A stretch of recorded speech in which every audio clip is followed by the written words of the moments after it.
You know, if Facebook memories have taught me anything, you're always gonna hate your past self. And anything you might have accomplished back then. With everything I've ever made or written or done, it's like there's an expiration date on it. It's like, oh, it's 2017? Well, now I think this old novel is a piece of garbage. And now another year has passed, and now I think this song I made in 2013 sounds horrible. It's going bad. Well, it was never good.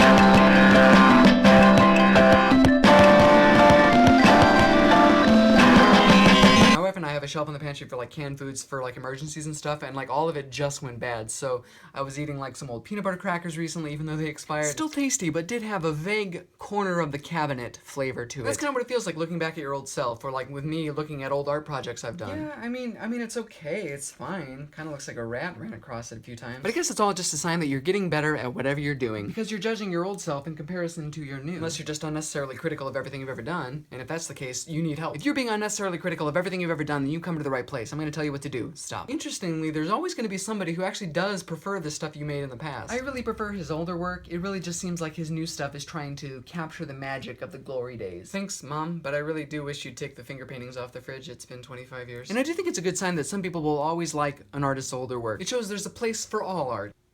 Okay, maybe not all art. Man, Sturf has a very voluptuous entire ghost body. But for example, I generally think that the earlier albums done by They Might Be Giants are a little bit better than their new stuff. Funny enough, one of the members of the band says that they feel like they're in constant competition with their older selves because they were so good, I guess. They Might Be Giants might be a rare case. For me, and I think for most people, when it comes to art I make now compared to what I used to make, there's no competition at all. I'm like a mean older kid who's running a foot race against a preschooler, and every time I lap him, I push him down and I say, haha, is that really the best you can do? Because then there are bands like Of Montreal, wherein the frontman, Kevin Barnes, looks back at old albums he made and does not identify at all with the person who made them, but he's glad he made them. And I think that's the kind of attitude we need to have with our past selves, creative or otherwise. I don't know why I was that person, but I guess I'm glad I was. Maybe we need to embrace the humiliation of the old poetry we wrote in middle school, the old drawings we made, the old Facebook posts, the uneducated opinions. Embrace them not because they made you who you are, but because your embarrassment shows that now you can tell how bad you were back then. Some people grow up and have no idea that they're still that person. Still the person whose favorite movie was Lady in the Water, whose favorite band was Somebody, and wrote and directed and acted in a one-man play that was a murder mystery wherein he played all the parts. Yeah, I'm talking about me. Play the footage from that play. Just kidding, I don't have any. Because even then, I think I was like, I'm not gonna enjoy watching this later. But I can show you equally embarrassing footage from an old film project. Perhaps an untimely death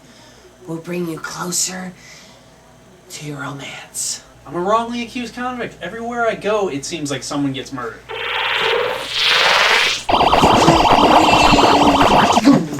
See? So enjoy the mistakes you made, not because you learned from them, you probably didn't. Just enjoy them because they're dumb and fun to look at. Your own past is a guilty pleasure entertainment. Although sometimes I understand why George Lucas put his fingers on all those old Star Wars movies. You see old stuff you did and you just want to try to fix it. Or sometimes what I do is I go back and try to erase any trace of an old creative project's existence. It's like going back in time to assassinate a part of yourself. Forever. The world will never know that I once wrote an erotic Harry Potter fanfiction. They'll never— oh shit, I just told the entire internet. Now I have to go back in time and edit out this part of the video.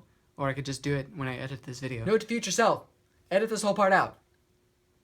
If anyone doesn't feel this way about their old work or their old selves, I'd love to know. Because the whole takeaway of this is that you should be glad about your improvement. Thinking that you can't do anything now as well as you used to sounds horrible. Well, it sounds like aging.